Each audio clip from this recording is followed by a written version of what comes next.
Did you make the right decision leaving rap? I did. Everything now that we see playing out was all the things I escaped. The car, the shine, the loon, Puff Daddy, Craig Mack, the Biggie Smalls. So even though I made those decisions and it cost me money, that's why I got with Killer and gave me the money back. I didn't lose no money. This whole situation with Diddy's ex-employees going on press tours has spiraled into something wild. And honestly, the stuff they're revealing is way past shocking. One of these insiders, a former staffer who actually testified during Diddy's trial, is now pushing his book and leaving everyone speechless, from Cameron to Vlad TV to Mase, who's had his own past with Diddy. This man? He goes by the Punisher, real name Sherry Hayes, and his freak-off stories are straight out of a psychological thriller. One of the craziest involves him realizing he was part of something much darker than a private booking. When he was first hired, he had no idea what kind of twisted scene he was walking into. According to him, Cassie reached out using a fake name, Janet, claiming it was her birthday. She said her husband had approved her hiring a dancer for the night, just a little private fun. She gave the time, date, and address. He quoted her $200. Nothing felt off. For him, this was business as usual. Like they was just hiring a regular party. Cassie hit me directly, said her name was Janet, and said it was her birthday. So her husband said she could hire a dancer. So I just booked it like a regular party. At the time, it was like $200. I gave her a quote. She said she was going to be there with some friends. They gave me an address and the time to show up. And I'm thinking I'm showing up to do a party, just a regular little striptease for. The way they found him? Just plain old Google SEO. Sherry runs a tight business. If you search male strippers NYC, his site pops up right near the top.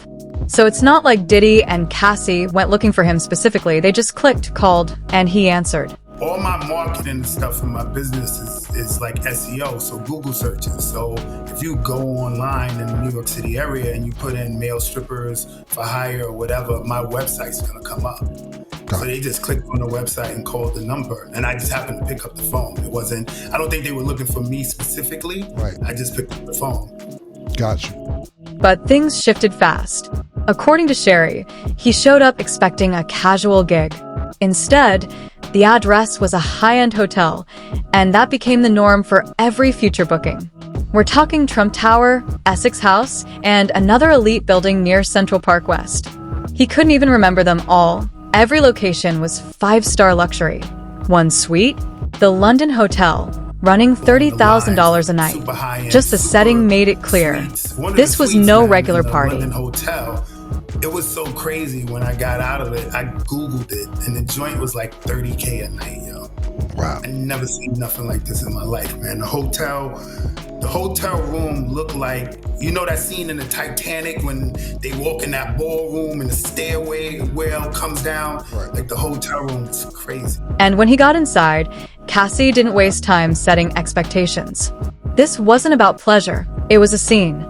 There were candles everywhere, white sheets draped over all the furniture, and a single chair facing a massive couch. That husband she mentioned? He'd show up later, sit in the corner, and just watch. Quiet, cold, in control. Sherry said Diddy never spoke to him. Not once. All instructions were relayed through Cassie. If Puff wanted more oil, different lighting, or a new position, he'd whisper to her. She'd pass it on like a director on set. Nah, it never started with him in the room. Okay. It would only be me and her, and she had said at some point her husband's gonna walk in, and I'm not supposed to acknowledge him, look at him, act like he's not even in the room. Right. So we'll be like on the couch, let's say on one end of the room, and then like on the far end of the room, it'll be like a table with a chair, and eventually he'll come in the room and like sit in the area across the room, like watching. At first, Sherry didn't even know it was Diddy. It took over a year before the truth hit him. One night, in one of those hotel suites, he turned on the TV and saw the welcome screen flash. Welcome, Mr. Sean Combs. That masked man pacing in the corner? That was Puff. The woman arranging the session? Cassie.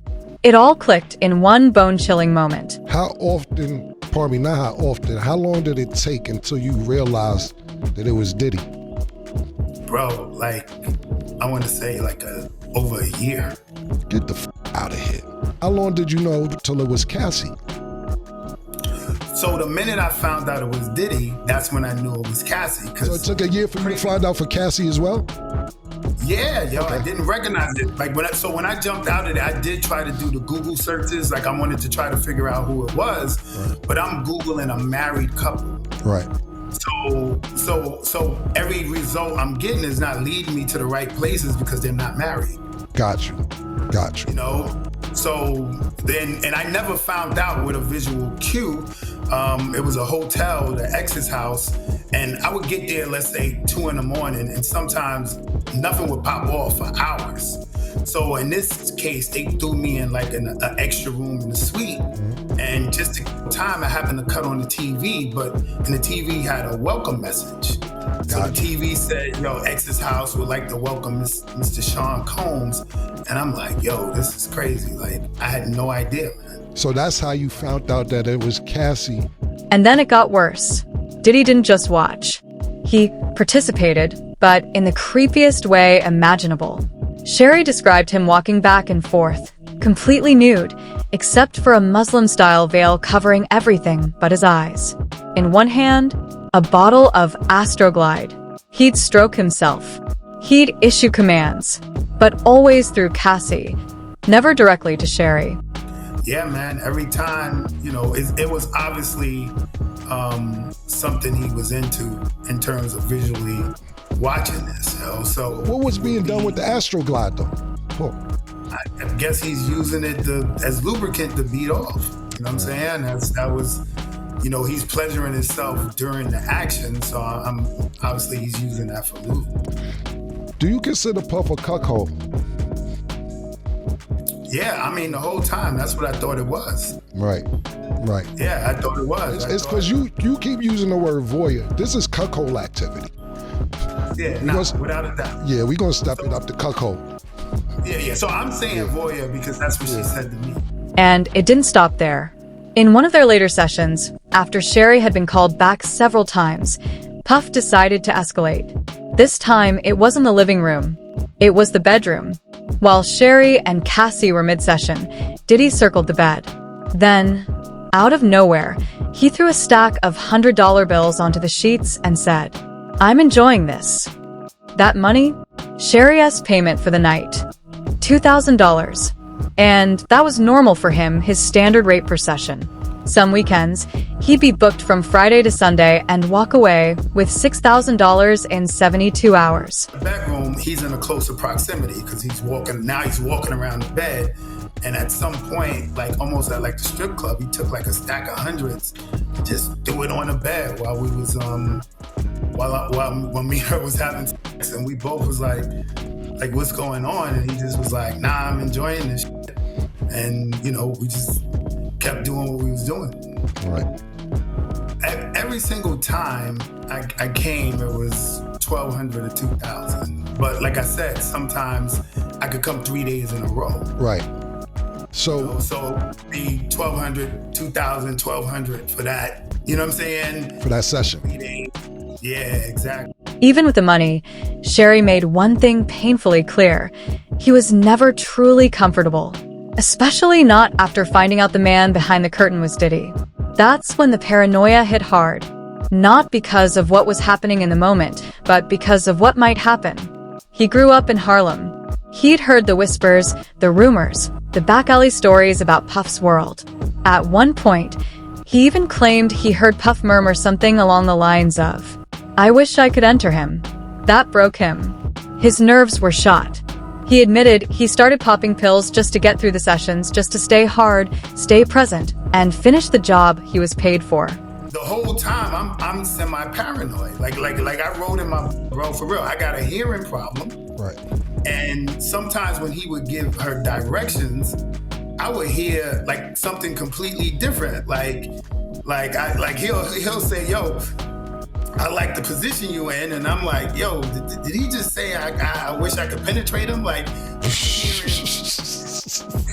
you know what I'm saying? When asked directly if he ever went unprotected with Cassie, Sherry didn't hesitate. Yes, multiple times. And the first time, he says Diddy gave verbal permission. Go ahead, have a good time. After that, it became a routine, part of the scene. And every session had one non-negotiable rule: climax on or around her, never inside. That part was strictly enforced. The session didn't end until it happened. And she kind of looked at him, and he was like, yo, go ahead, have a good time. And I was wild reckless. I just was what it was. So it's only one time you went raw, you repeatedly. That was, let's say that was the 4th time, and then it was every time to the last time. Gotcha. He shared all of this, raw, unfiltered, on the Cameron podcast. And Cam's reaction? Let's just say, it was hilarious, wild, and uncomfortable all at once. I saw it as an opportunity, man, and I was just trying to come through to, come up whatever way I could with that easy money. How I saw it. Yeah, I ain't knocking you, my nigga. How was that? No.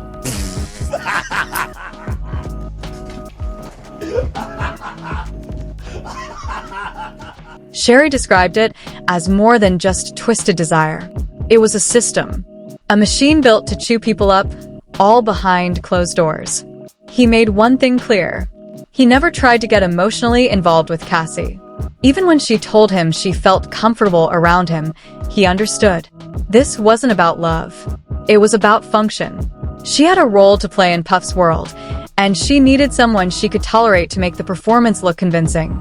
But Sherry? He knew the boundaries. He'd seen what happened when other men caught feelings. That wasn't gonna be me.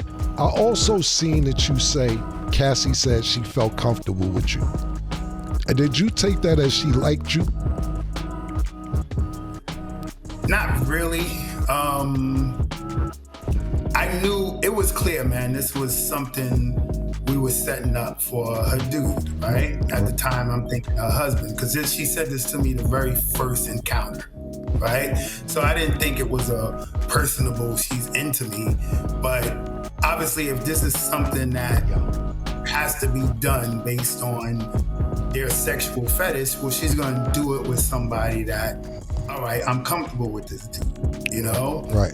So I always took it as, however the vibe was, however things went, it worked for her. So that's why she said, I want to call you back, you know? And what made it even darker? There was no jealousy from Puff. None. Because Diddy wasn't just allowing it. He was feeding off it. He wanted it. He built the scene. He directed the vibe. And he thrived on every uncomfortable moment. Puff ever appeared jealous while you guys were having intercourse or participating with each other? Not at all, man. Not at all. It was like I told you, the focus was making sure he got the right visuals, the lighting was right, put more baby oil on. Like he was into it from an enjoyment standpoint, not. So, but you saying he basically never was jealous. Cassie ever reach out to you without Puff? Nah. But it didn't stop there. Sherry even claimed that Diddy once asked him to climax on him. Yes, on him. And now, Mase, who spent years in Diddy's shadow, is finally reacting. He says the pain and trauma of being tied to that label, too real, too deep. Decision leaving rap? I did. Everything now that we see playing out was all the things I escaped. The car, the shine, the loan, Puff Daddy, the Craig Mack, the Biggie Smalls. So even though I made those decisions and it cost me money, that's why I got with and they gave me the money back. I didn't lose no money. And Mase isn't holding back. He said point blank, if Diddy tries to drag him into the circus, he's ready to face him, even if it's in jail. Next week, I want to put it out to the fans. I'll let the fans vote on it, unless you want to vote on it. They asking me to come to the Diddy trial. You think I should go this week? It's up to you. I don't know your relationship. What is your relationship? Why you gotta use relationship as a word? I mean, that's what it is. Like, well, I don't know what else you want me to say. How y'all cool or not? I don't know what else you want me to say. Like, Nah, just a few people reached out to me, asked me, was I going out? I was trying to figure out a way I could go at least a day. am I going? Yeah. I'll go with you. If you going, I'm gonna go with you. If you going, I'm gonna go with you. Yeah. Just me randomly going? Nah, I ain't going by myself. If you gonna go. Meanwhile, the internet is fully unhinged. One user wrote, "Puff pacing back and forth stroking himself? That's actual trauma." Another said, "The mask has fallen off. Diddy's gonna have to face the mental and physical consequences. Prison is his next tour stop." So, what's really happening behind the scenes? You tell us. Speech balloon, drop your take in the comments. If you're here for the real, raw, unfiltered truth, hit that like button, smash subscribe, and get ready. Because what we've got next is even messier.